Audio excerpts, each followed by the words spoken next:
ഒരു രക്ഷയില്ലാത്ത design. Okay, really like this design. Nothing, good job. ഇതാണ് നത്തിങ്ങിൻ്റെ ലേറ്റസ്റ്റ് ഫോൺ 4A Pro. എന്നാൽ real ചോദ്യമാണ്, ഡിസൈൻ കാര്യങ്ങളൊക്കെ കൊള്ളാം, പക്ഷേ ഈ ഫോണിൻ്റെ ഉള്ളിൽ കൊടുത്തിരിക്കുന്ന സംഭവങ്ങൾ നല്ലോണം വർക്കാവുന്നുണ്ടോ? ഞാൻ എൻ്റെ സൈഡിൽ നിന്നുള്ള ഇനീഷ്യൽ ടെസ്റ്റും കാര്യങ്ങളൊക്കെ ചെയ്തിട്ടുണ്ടായിരുന്നു. അതിൻ്റെ റിസൾട്ട് ഞാൻ ഷെയർ ചെയ്യാം. അതായത് എൻ്റെ ഒരു ഇനീഷ്യൽ റിവ്യൂ ആണ് ഞാൻ ഈ വീഡിയോയിൽ ഷെയർ ചെയ്യാൻ പോകുന്നത്. എനിക്ക് തോന്നുന്നില്ല വേറെ ഏതെങ്കിലും ബ്രാൻഡിന് ഇത്തരത്തിലുള്ള ഒരു ഡിഫറെൻറ്റ് ആൻഡ് ബോൾഡ് ഡിസൈൻ അവരുടെ ഒരു മെയിൻ സ്ട്രീം ഫോണിൽ പുൾ ഓഫ് ചെയ്യാൻ പറ്റുമെന്ന്. ഇത് കണ്ടില്ലേ, വേറെ ഒരു ടൈം ലൈൻ അല്ലെങ്കിൽ വേറെ ഒരു യൂണിവേഴ്സിൽ നിന്ന് വന്നിരിക്കുന്ന ഒരു ഫോൺ പോലെയാണ് തോന്നുന്നത്. ഒരു ഫ്യൂച്ചറിസ്റ്റിക് വൈബ് ഉണ്ടല്ലേ.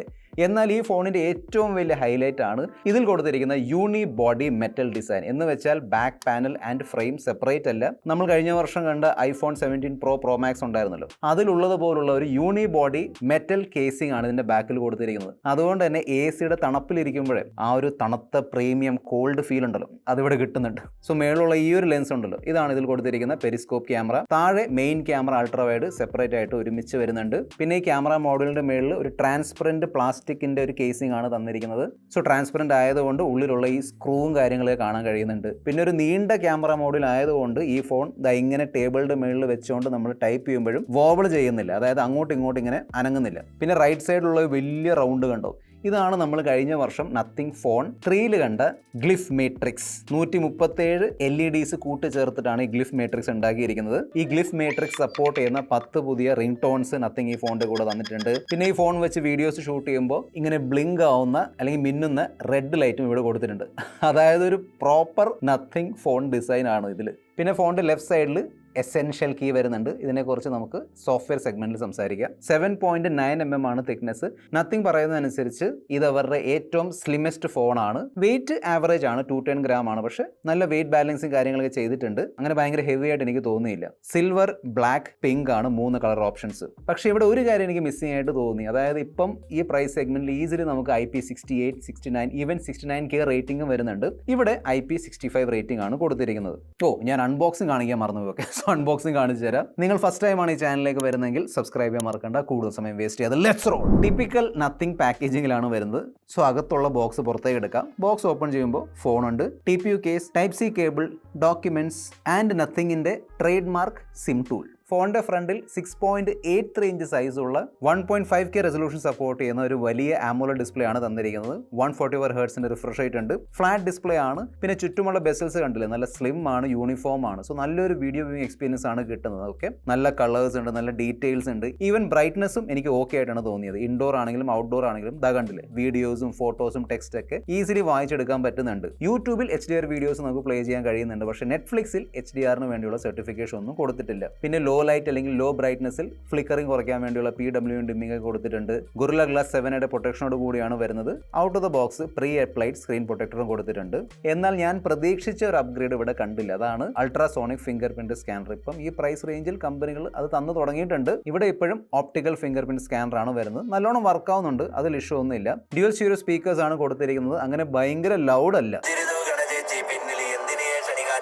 സോ അത്രയും ഭയങ്കര ലൗഡ് അല്ല, പക്ഷെ വരുന്ന സൗണ്ട് നല്ലതാണ്. സോ നല്ല unique and bold premium design ഉണ്ട്, നല്ല ക്വാളിറ്റിയുള്ള ഡിസ്പ്ലേ ഉണ്ട്. അപ്പോൾ പെർഫോമൻസിന്റെ സൈഡിൽ എന്തെങ്കിലും കോസ്റ്റ് കട്ടിങ് നടത്തിയിട്ടുണ്ടോ? എൻ്റെ ഇനീഷ്യൽ യൂസിൽ പെർഫോമൻസ് നല്ലതായിരുന്നു. നത്തിങ്ങിന്റെ ലേറ്റസ്റ്റ് നത്തിങ് OS 4.1 ആണ് വരുന്നത്. അതിന്റെ സ്മൂത്ത്നെസ്സും കാര്യങ്ങളൊക്കെ ഇവിടെ അറിയാനുണ്ട്. ഉള്ളിൽ സ്നാപ്ഡ്രാഗൺ 7 Gen 4 ചിപ്സെറ്റ് ആണ് വരുന്നത്. LPDDR5X റാം ഉണ്ട്. UFS 3.1 സ്റ്റോറേജും കൊടുത്തിട്ടുണ്ട്. അതൊക്കെ നൈസ് ആണ്. അതുകൊണ്ട് തന്നെ ഏകദേശം 1.5 മില്യന്റെ അൺടു സ്കോർ ആണ് കിട്ടുന്നത്. സോ ഈ പ്രൈസ് റേഞ്ചിൽ ഏറ്റവും മികച്ച ചിപ്സെറ്റ് അല്ലെങ്കിൽ ഏറ്റവും പവർഫുൾ ചിപ്സെറ്റ് ആണെന്ന് പറയാൻ കഴിയില്ല. എന്നാലും നല്ല ചിപ്സെറ്റ് ആണ്. അതായത് ഫോണിലുള്ള ഫീച്ചേഴ്സും കാര്യങ്ങളൊക്കെ ഉണ്ടല്ലോ, ക്യാമറ ആണെങ്കിലും ആപ്ലിക്കേഷൻസ് ആണെങ്കിലും AI ഫീച്ചേഴ്സ് ആണെങ്കിലും അതൊക്കെ ഇത് നല്ലോണം തന്നെ ഹാൻഡിൽ ചെയ്യുന്നുണ്ട്. ഇനി ഗെയിമിംഗ് നോക്കുകയാണെങ്കിൽ BGMI out of the box 120 FPS, അതായത് അൾട്രാ എക്സ്ട്രീം സെറ്റിംഗ്സ് അൺലോക്ഡ് ആയിട്ടാണ് വരുന്നത്. സ്മൂത്ത് ഗെയിം പ്ലേ ആണ് കിട്ടിയത്. കോൾ ഓഫ് ഡ്യൂട്ടിയിലും 90 FPS സപ്പോർട്ട് ചെയ്യുന്നുണ്ട്. സോ ഈ ഫോണിൽ ഹീറ്റിംഗ് അല്ലെങ്കിൽ ഓവർ ഹീറ്റിംഗ് ഉണ്ടോ എന്ന് ഒന്ന് ടെസ്റ്റ് ചെയ്യാൻ വേണ്ടി നമ്മുടെ ബെഞ്ച് മാർക്ക് ടെസ്റ്റ് ഒക്കെ ഉണ്ടല്ലോ, അതെല്ലാം അടുപ്പിച്ച് ഞാൻ 1, 2, 3 തവണ കണ്ടിന്യൂസ്ലി റൺ ചെയ്ത് നോക്കിയിട്ടുണ്ടായിരുന്നു. ഹീറ്റിംഗ് കാര്യങ്ങളൊന്നുമില്ല. നോർമലി 7 Gen 4 ചിപ്സെറ്റുമായി വരുന്ന ഫോണുകൾ അങ്ങനെ ഹീറ്റ് ഒന്നും ചെയ്യാറില്ല. ഇവിടെയും ഹീറ്റിംഗ് ഒന്നുമില്ല. പിന്നെ ഓവർ ഹീറ്റിംഗ് തടയാൻ വേണ്ടിയുള്ള വേപ്പർ ചേമ്പർ കൂളിംഗ് സംവിധാനമൊക്കെ ഇവിടെ കൊടുത്തിട്ടുണ്ട്. സോ ഈ പ്രൈസ് റേഞ്ചിൽ വരുന്ന ചില ഫോണുകൾ പെർഫോമൻസിനെ ടാർഗറ്റ് ചെയ്യുന്നുണ്ട്. അതിൽ ഭയങ്കര ചിപ്സെറ്റും കാര്യങ്ങളൊക്കെ ഉണ്ടാവും. എന്നാൽ ചില ഫോണുകൾ ഓൾറൗണ്ട് അല്ലെങ്കിൽ ഓവറോൾ പെർഫോമൻസ് ആണ് ടാർഗറ്റ് ചെയ്യുന്നത്. ഈ നത്തിങ് 4A Pro അങ്ങനത്തെ ഒരു ഫോണാണ്. പിന്നെ സോഫ്റ്റ്വെയർ എക്സ്പീരിയൻസ് അറിയാലോ, നത്തിങ്ങിന്റെ UI ആയതുകൊണ്ട് നല്ല ക്ലീൻ എക്സ്പീരിയൻസ് ആണ് കിട്ടുന്നത്. യെസ്, ഫേസ്ബുക്ക്, ഇൻസ്റ്റാഗ്രാം ഒക്കെ പ്രീ ഇൻസ്റ്റാൾഡ് ആയിട്ട് വരുന്നുണ്ട്, അതെല്ലാം വേണമെങ്കിൽ ഡിലീറ്റ് ചെയ്യാൻ പറ്റും. 3 വർഷത്തെ ആൻഡ്രോയിഡ് അപ്ഡേറ്റ് കിട്ടും. പിന്നെ സൈഡിൽ കൊടുത്തിരിക്കുന്ന ഈ എസെൻഷ്യൽ കീ പ്രസ് ചെയ്ത് നമുക്ക് വേണമെങ്കിൽ സ്ക്രീൻഷോട്ടുകൾ, അറിയാലോ ഞാൻ ഓൾറെഡി പല വീഡിയോസിലും പറഞ്ഞിട്ടുണ്ട്, സ്ക്രീൻഷോട്ട് നമുക്ക് സേവ് ചെയ്യാൻ പറ്റും. ആ സ്ക്രീൻഷോട്ടിൻ്റെ കൂടെ നമുക്ക് വേണമെങ്കിൽ വോയിസ് നോട്ടോ അല്ലെങ്കിൽ റിട്ടേൺ നോട്ടൊക്കെ നമുക്ക് ആഡ് ചെയ്യാൻ പറ്റും. ഈ പറയുന്ന സ്ക്രീൻഷോട്ട് എസെൻഷ്യൽ സ്പേസിൽ പോയി സേവ് ആവും. അവിടെയുള്ള AI ഇതിനെ ഇങ്ങനെ പ്രോസസ്സ് ചെയ്തിട്ട് അതാ കണ്ടില്ലേ വേറെ കാറ്റഗറിയിൽ സേവ് ചെയ്യും. എസെൻഷ്യൽ സെർച്ചിന് വേണ്ടിയുള്ള സപ്പോർട്ട് ഇവിടെ കൊടുത്തിട്ടുണ്ട്. നത്തിങ് ഫോൺ 3 നമ്മൾ കണ്ടായിരുന്നു. ഈ ഫോണിലുള്ള കംപ്ലീറ്റ് കാര്യങ്ങൾ ഒറ്റ സ്പോട്ടിൽ നിന്ന് സെർച്ച് ചെയ്തെടുക്കാൻ വേണ്ടിയുള്ള സംഭവമാണ്. അത്യാവശ്യം നല്ലോണം തന്നെ വർക്ക് ആവുന്നുണ്ട്. ഈവൻ നമുക്ക് വേണമെങ്കിൽ വെതറോ സ്പോർട്സോ അല്ലെങ്കിൽ വേറെ ഡൗട്ട്സും കാര്യങ്ങളും ചോദിക്കാൻ പറ്റും. അതിൻ്റെ ഒരു AI ആൻസറും ഇവിടെ എഴുതി കാണിക്കും. ഈ വാൾപേപ്പർ സ്റ്റുഡിയോ ഫീച്ചർ ഉപയോഗിച്ച് നമുക്ക് വേണമെങ്കിൽ ഇതാ കണ്ടില്ലേ 2 ഡിഫറെൻറ്റ് ടോപ്പിക് അല്ലെങ്കിൽ തീം കൂട്ടിച്ചേർത്തിട്ട് ഒരു AI വാൾപേപ്പർ ക്രിയേറ്റ് ചെയ്യാൻ പറ്റും. പിന്നെ നത്തിങ്ങിന്റെ ഫോൺ 3 എനിക്ക് ഇഷ്ടപ്പെട്ട ഒരു ഫീച്ചർ ആയിരുന്നു ഈ എസെൻഷ്യൽ ന്യൂസിൻ്റെ വിഡ്ജറ്റ്. നൈസാണ്, ഇങ്ങനെ ഓൺ ചെയ്തിട്ട് എവിടെയെങ്കിലും വെച്ചാൽ മതി, അതിങ്ങനെ ന്യൂസ് ഇങ്ങനെ പറഞ്ഞ് കേൾപ്പിക്കും. ബാക്കി സർക്കിൾ ടു സെർച്ച്, ജെമിനി ലെവി പറഞ്ഞ കാര്യങ്ങൾ കൊടുത്തിട്ടുണ്ട്. 5400 mAh ഡീസെൻറ്റ് സൈസ് ബാറ്ററിയാണ് വരുന്നത്. ഡീസെൻറ്റ് സൈസ് എന്ന് പറയേണ്ടി വരും, കാരണം ഇപ്പം വന്ന് 7000 ഒക്കെയാണ് ആവറേജ്. ഇനി ഇതിൻ്റെ ബാറ്ററി എനിക്ക് ശരിക്കും ടെസ്റ്റ് ചെയ്യാൻ സമയം കിട്ടിയില്ല, ഓക്കെ. പക്ഷേ എൻ്റെ ഒരു ഇനീഷ്യൽ യൂസിൽ 1 ഡേ ബാറ്ററി ബാക്കപ്പ്, ഒരു ദിവസത്തെ ബാറ്ററി ബാക്കപ്പ് ഇത് തരുന്നുണ്ട്. അവിടെ ഇഷ്യൂ ഒന്നുമില്ല. പിന്നെ അറിയാലോ ബോക്സിൽ ചാർജർ വരില്ല, സെപ്പറേറ്റ് വാങ്ങേണ്ടി വരും. 50 watt ആണ് സപ്പോർട്ട് ചെയ്യുന്നത്. ചാർജിങ്, വയർലെസ് ചാർജിങ് ഒന്നും വരുന്നില്ല. ബാക്കി 5G കണക്ടിവിറ്റി ആണെങ്കിലും വൈഫൈ സ്പീഡ് ആണെങ്കിലും കോൾ ക്വാളിറ്റി ആണെങ്കിലും നല്ലോണം തന്നെ വർക്ക് ആവുന്നുണ്ട്, ഇഷ്യൂ ഒന്നുമില്ല. NFC ഉണ്ട്, ഓക്കെ. സോ നിങ്ങൾക്ക് വേണമെങ്കിൽ കോൺടാക്ട്ലെസ് പേയ്മെന്റ്സ് ഒക്കെ ചെയ്യാൻ പറ്റും. എന്നാൽ IR ബ്ലാസ്റ്റ് വരുന്നില്ല.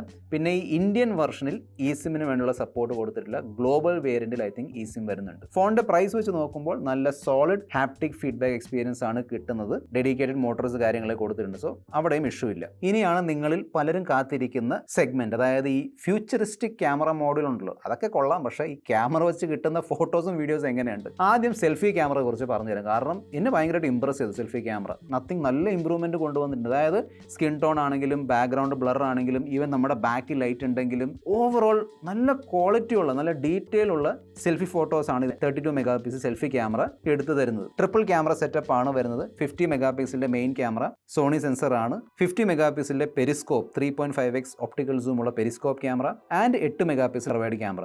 ഓവറോൾ ക്യാമറ പെർഫോമൻസ് ഒറ്റ വാക്കിൽ പറയുകയാണെങ്കിൽ ഇറ്റ്സ് നൈസ്. കളേഴ്സ് ആണെങ്കിലും ഡീറ്റെയിൽസ് ആണെങ്കിലും നല്ല നാച്ചുറൽ കളേഴ്സ് ആണ് വരുന്നത്. ഒരു ചെറിയൊരു വാം ടോൺ ഒക്കെ ഉണ്ട്. അങ്ങനെ കളേഴ്സ് ഭയങ്കരമായിട്ട് ഓവറായിട്ട് ബൂസ്റ്റ് ഒന്നും ചെയ്യുന്നില്ല. സോ കാണാൻ നല്ല രസമുള്ള ഫോട്ടോസ് ആണ് തരുന്നത്. ഈവൻ ഫോട്ടോസിലുള്ള സ്കിൻ ടോൺ ആണെങ്കിലും അതൊക്കെ നല്ലതാണ്. Yes, ultra wide camera 8 mega pixel ആണല്ലോ. സോ അതിൻ്റെ ഒരു ക്വാളിറ്റി പ്രതീക്ഷിച്ചാൽ മതി. നല്ല ലൈറ്റ് അല്ലെങ്കിൽ നല്ല വെളിച്ചം ഉണ്ടെങ്കിൽ അൾട്രാ വൈഡ് ഫോട്ടോസ് കുഴപ്പമില്ല. പക്ഷേ ലൈറ്റ് കുറയുമ്പോൾ എന്തോ ഇരുട്ട് കയറുന്ന പോലെയൊക്കെ തോന്നും. സോ അവിടെ സോഫ്റ്റ്നെസ് കയറി വരും. പിന്നെ ഈ ഫോണിന്റെ ടെലിഫോട്ടോ ക്യാമറ 140x വരെയുള്ള സൂം ഒക്കെ സപ്പോർട്ട് ചെയ്യുന്നുണ്ട്. അതൊക്കെ വെറുതെയാണ്. ഓക്കെ, ഇതാണ് 1x, 2x, 3.5x, 7x, 20x and ഇതാണ് 140x.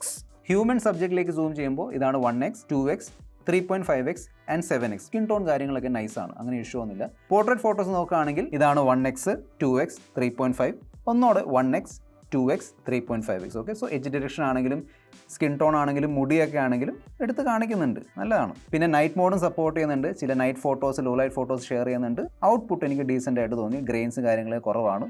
തീർച്ചയായിട്ടും ഫ്ലാഗ്ഷിപ്പ് ലെവലില്ല, പക്ഷേ ഇറ്റ്സ് ഡീസെൻറ്റ്.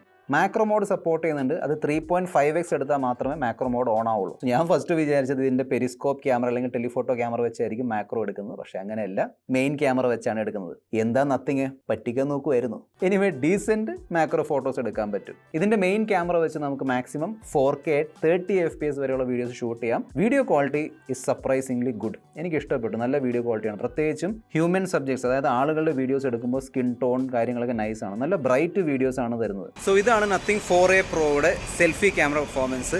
എന്താണെന്ന് അറിയില്ല, ഇതിൻ്റെ അകത്ത് 4K കൊടുത്തിട്ടില്ല. ഓക്കെ, 1080p 60 FPS ആണ് നിങ്ങളിപ്പോൾ കണ്ടുകൊണ്ടിരിക്കുന്നത്. 1080p 60 FPS ആണ്. ഓക്കെ, സോ ഓഡിയോ ക്വാളിറ്റി എങ്ങനെയുണ്ട് താഴെ കമൻറ്റ് ബോക്സ് എഴുതി അറിയിക്കുക. ബാക്കി സ്കിന്നിൻ്റെ ടെക്സ്ചർ ഡീറ്റെയിൽസ് ഒക്കെ എനിക്കിപ്പം നോക്കുമ്പോൾ ഓക്കെ ആയിട്ടാണ് തോന്നിയത്. പിന്നെ 1080p 60 FPS ആണെങ്കിലും സ്റ്റെബിലൈസേഷൻ ഉണ്ട് താണ്ടിൽ. സോ ഇതിൻ്റെ ഓവറോൾ ക്യാമറ പെർഫോമൻസും ഞാൻ ആക്ച്വലി ഹാപ്പിയാണ്, സാറ്റിസ്ഫൈഡ് ആണ്. ആ ഒരു സെൽഫിയിലുള്ള 4K റെക്കോർഡിംഗ് മിസ്സിംഗ് ആയിട്ട് തോന്നി. ബാക്കിയൊക്കെ ഇറ്റ്സ് ഗുഡ്. സോ ഈ ഫോണിൻ്റെ പ്രൈസ് നിങ്ങൾക്ക് ഓൾറെഡി അറിയാമായിരിക്കും, കാരണം ഓൾറെഡി ലോഞ്ച് ആയ ഫോണാണ്. സ്റ്റാർട്ടിംഗ് 8GB 128GB ആണ്. 39,990 രൂപയാണ് പ്രൈസ്. ഓക്കെ, ഓണസ്റ്റ്ലി എനിക്കറിയില്ല എന്തുകൊണ്ടാണ് ഇപ്പോഴും ബ്രാൻഡുകൾ ഈ പ്രൈസിൽ 8GB 120GB കൊണ്ടുവരുന്നത്. 8GB ഓക്കെയാണ്, പക്ഷേ അറ്റ്ലീസ്റ്റ് സ്റ്റാർട്ടിംഗ് 256GB ആയിരിക്കണം. സോ എൻ്റെ സജഷൻ ആയിരിക്കും നിങ്ങൾ ഓഫറൊക്കെ ചേർത്ത് ഇതിൻ്റെ 256GB വാങ്ങാൻ നോക്കുക. ഓക്കെ, ഏകദേശം 2000 രൂപയുടെ ബാങ്ക് ഡിസ്കൗണ്ടും അതിൻ്റെ കൂടെ അഡീഷണൽ എക്സ്ചേഞ്ച് ഓഫേഴ്സും കാര്യങ്ങളൊക്കെ വരുന്നുണ്ട്. സോ നമ്മൾ ഇൻട്രോയിൽ ചോദിച്ച ചോദ്യം, പ്രീമിയം ഡിസൈൻ കാര്യങ്ങളൊക്കെ ഉണ്ട്, പക്ഷേ ഉള്ളിലുള്ള സംഭവങ്ങൾ നല്ലോണം വർക്കാവുന്നുണ്ടോ? യെസ്, നല്ലോണം തന്നെ വർക്കാവുന്നുണ്ട്. Premium full metal build design, അത്യാവശ്യം ബ്രൈറ്റ് ആയ ആമുലർ ഡിസ്പ്ലേ, നല്ല സ്മൂത്ത് പെർഫോമൻസ് തരുന്ന സോഫ്റ്റ്വെയറും ചിപ്സെറ്റും, ഡീസെന്റ് സൈസുള്ള ബാറ്ററി, ക്യാമറ പെർഫോമൻസും നല്ലതാണ്. സോ നിങ്ങൾ ഈ പറയുന്ന കാര്യങ്ങളുള്ള ഒരു കംപ്ലീറ്റ് ഓൾറൗണ്ട് പാക്കേജ് നോക്കുന്നുണ്ടെങ്കിൽ നിങ്ങൾക്ക് തീർച്ചയായിട്ടും ഈ നത്തിങ് 4a Pro ചെക്കൗട്ട് ചെയ്യാം. അതല്ല, നിങ്ങൾ ഈ പ്രൈസ് റേഞ്ചിൽ ഏറ്റവും വാല്യൂ ഫോർ മണി പെർഫോമൻസ് ഗെയിമിങ്ങിന് വേണ്ടിയുള്ള ഫോൺ നോക്കുന്നുണ്ടെങ്കിൽ ഇവിടെ ക്ലിക്ക് ചെയ്തിട്ട് നിങ്ങൾക്ക് പോക്കോ X8 Pro Maxന്റെ വീഡിയോ ചെക്കൗട്ട് ചെയ്യാം. നമുക്ക് ആ വീഡിയോയിൽ വീണ്ടും കണ്ടുമുട്ടാം. ബൈ.